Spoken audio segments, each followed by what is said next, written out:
Hey everybody, welcome to What the Flick, Dirk Gently's Holistic Detective Agency, now airing on BBC America. I'm sure if you're watching this from Britain, you're like, oh, yawn that. We saw it a year ago, but whatever. Probably. Well, they did a Dirk Gently series in like 2010, and it didn't take off, so they're trying it again. Gotcha. Dirk Gently is, of course, based on a couple of very popular books by Douglas Adams, who, of course, created The Hitchhiker's Guide to the Galaxy. Correct. And to be perfectly honest, I'm a big Douglas Adams fan, but I never read those books. Me neither. And I totally read all the other ones when I was in high school, but I never got around to Dirk Gently. So this is my first exposure to the character. Disqualified. We're taken out. They're bringing new critics. What the hell do we know? So Bibbs, Alonso, this is the first two episodes, which are titled? Horizon and the other one. Lost and Found? Maybe. I don't know. I thought you looked it up. I did. I'll do this. It flew right out of my Tell head. people the basic premise of the show. Okay, so the basic premise of the show. Elijah Wood plays Horizons and Lost and Found. Lost and Found, thank you. Elijah Wood plays a bellman at a Seattle hotel who happens upon a murder and because of that gets fired and discovers that the murder is being investigated by a strange British gentleman named Dirk Gently who thinks that everything is connected, and somehow on this show everything is connected, and the two of them have to figure out who murdered the rich guy, where's the rich guy's missing daughter, and other complicated issues that arise as we move along, involving dogs, cats, bikers, and sharks, and a mendicant serial killer. The idea of a holistic detective is the idea that you can be a detective and you can not follow clues, you cannot do any actual real detective work, no science involved. You just notice coincidences and you follow them to the logical conclusion, and bam, eventually the case gets solved. And that is a very classic, even though I haven't read the Dirk Gently books, that's a very Douglas Adams idea, because he loved to not have to do research. He loved to be able to just write from the seat of his pants and plan it all out later. And to be perfectly honest, that's something I get a bit of an impression from Max Landis, who is writing this show. He's executive producing it. He did American Ultra. And it's just full of ideas. Even his worst stuff is full of ideas, and it seems like sometimes the connections come after the idea is here. And in Dirk Gently, we're seeing a lot of neat ideas. And as the series goes on, we see that they're connected, and it's fun to see how they're connected, but sometimes it seems like they're connected just for the sake of it. Yeah, I mean, I have to say that I love the pilot. I thought the pilot was and just sort of fun and fast, but not too fast for itself. Like you could follow it and you could see where it was going. And in the second episode, I'm seeing that it's starting to be a little less absurdist, which is kind of how I think of Douglas Adams, and a little more frantic, which is how I tend to think of Max Landis.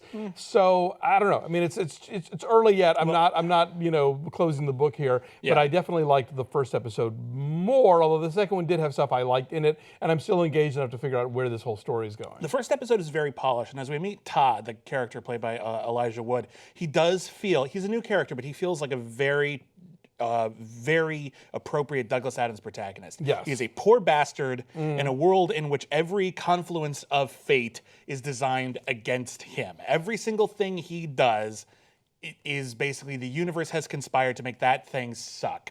And I think that's the beauty of a lot of Douglas Adams' work, is that it does feel that way. Yeah. That's what connects to you. You feel like the world is playing a joke on you, and you're not sure if you should be laughing or not. And his, I mean, just to compare to, say, Arthur Dent, I mean, I think he gives us these heroes that are not go-getters. In fact, quite the opposite, would just as soon like sit this one out and let things go on, and they kind of get sucked into the whirlwind of activity anyway, despite their fervent desire to sit it out. And Elijah Wood plays that real well. Yes. Like, he's great. Like, he really does that exasperated, just doesn't want to be here. But especially in the second episode, we see him really kind of get wrapped up in it a couple of times. Like, wait, this is connected. This is connected. I think this is great. Wait, that's annoying.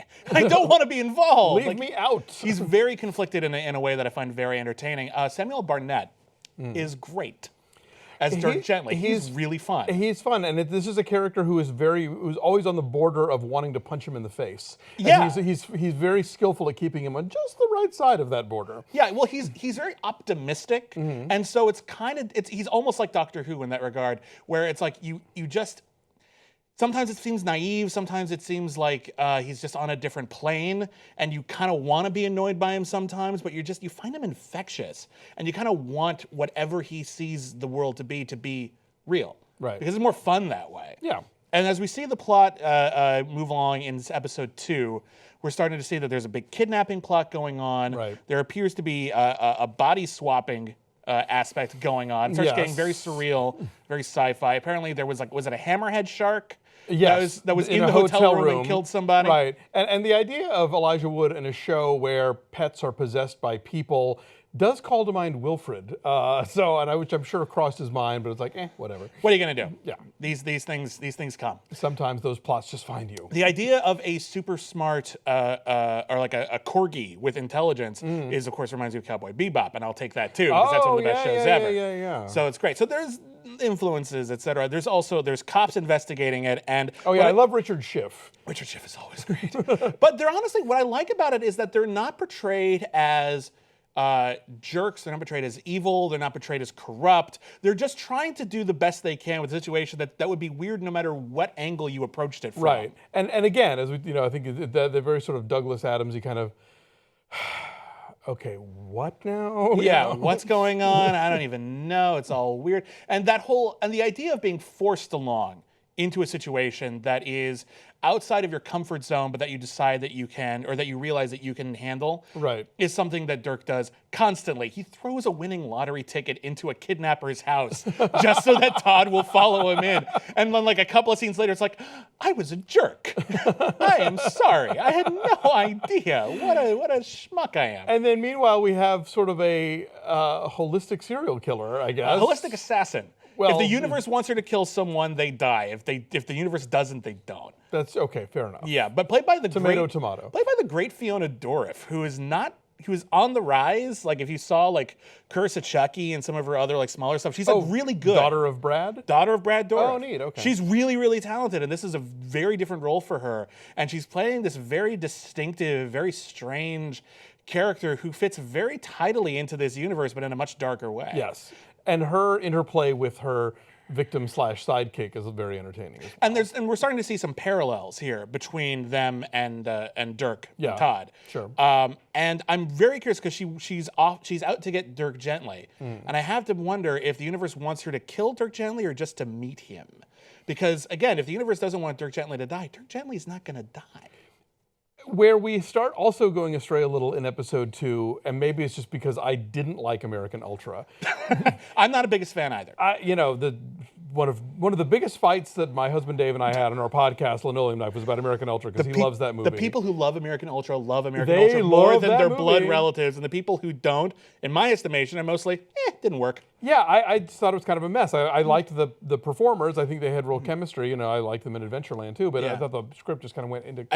The way that the script romanticized their relationship struck me as a little incongruous with how unhealthy their relationship foundation is, which I don't want to spoil the movie for you because I think it's worth watching. I just don't think it's that great. But anyway, I started thinking about American Ultra because, again, we're dealing with a plot, and I don't think this is a spoiler, where we're talking about a secret government conspiracy and these people who are somehow, have gone through some program that has left them with particular abilities and now have to be chased down. Or they were like tracked down like X-Men, like we found out you're a holistic individual and that you were brought in together. Whether the government did it or not, they in any event, once we're in a room with military people sitting around the table and a giant screen of faces, I'm like, oh fuck, it's American Ultra again. No! Well, you're allowed to have motifs. I guess, and I'm sure it's probably in the books, and so, it's not necessarily Landis' fault. I don't know. I'm sure you'll tell us in the comments that I will not read. But I apologize. I got like a few chapters into the first Dirk Gently book, and then it started really being about a sofa, and then like my 10-year-old mind got distracted, and I started reading something else. I've been meaning to get back to it for forever. But I do know he does talk about the sofa, and he does talk about meeting Thor, so this does at least give the showrunners an out because this is a sequel, apparently, to those books. This isn't like a retelling of it. Oh, I see. Because Thor showed up in The Long Dark Tea Time of the Soul. I know that much. Okay. So these are the further adventures of Dirk Gently. So this is a new Dirk Gently adventure. Okay. Yeah. As an acolyte of Hannibal, I loved Hannibal. You loved Hannibal. Yes. All the best people love Hannibal. Absolutely. It's nice to see a television show with great coats again. Because Dirk Gently's coat is just so... And I know I would look terrible in that coat, but I can dream. It's like the Ryan Gosling Drive jacket, where like you don't want to wear that or see anybody in it in real life, but on that guy in this Nails thing... it. On point. What are we leaving out? Because there's so much going on. There's Farah, who's been kidnapped. Right. Goes to this. We meet her in this most horrible situation with no context. Yes. It's like she's just all of a sudden like in another room. In a Saw movie. Exactly. Yeah. But she gets randomly rescued. Yeah. And it turns out she is tied into the whole missing girl plot. There's the whatever three. What are they called? Oh crap! They What have are a they great called? name. Like the Angry Three or the Battling Three. Oh, okay, someone's writing it down. Yeah, Look in the comments. those guys, and there's actually 4 of them, chasing them around. The FBI guys. The sister who is dealing with a condition that Todd also dealt with, Yes. where you have sort of an uncontrollable hallucination. Yes, that you can't distinguish from real from real life. Dirk gives her advice I'm not sure is wise.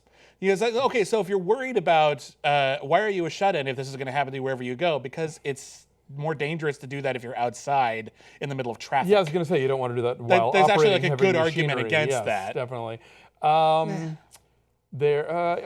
of course the fact that in episode 1, what's Elijah Wood's name again? Todd encounters himself, which I assume means there's a time travel loop. There's got to be coming up. There's got to be to be explained later. Yeah. So maybe Todd is the murderer. I mean, who knows? Maybe the murder was supposed to happen. This is all coming together in a very weird Primer sort of way. But I'm okay with Primer by way of Max Landis and Dean Pariseau, who directed this. Yes. Who directed one of the best comedies ever, Galaxy Quest, which he hasn't seen. I haven't. I know. And Home Fries. I know. And Home Fries, which no one's seen and is great. Dave kind of likes that one. I like never Home saw Fries. that one Romantic either. comedy with attack helicopters. No, I've had Galaxy Quest on my Netflix queue for ages. I know. I you know what? I never saw Mystery Man either. I know. I'm a failure. We'll be back. I'm going to make him watch some movies. We'll be back next week with more Dirk Gently. Yeah, absolutely. Join us.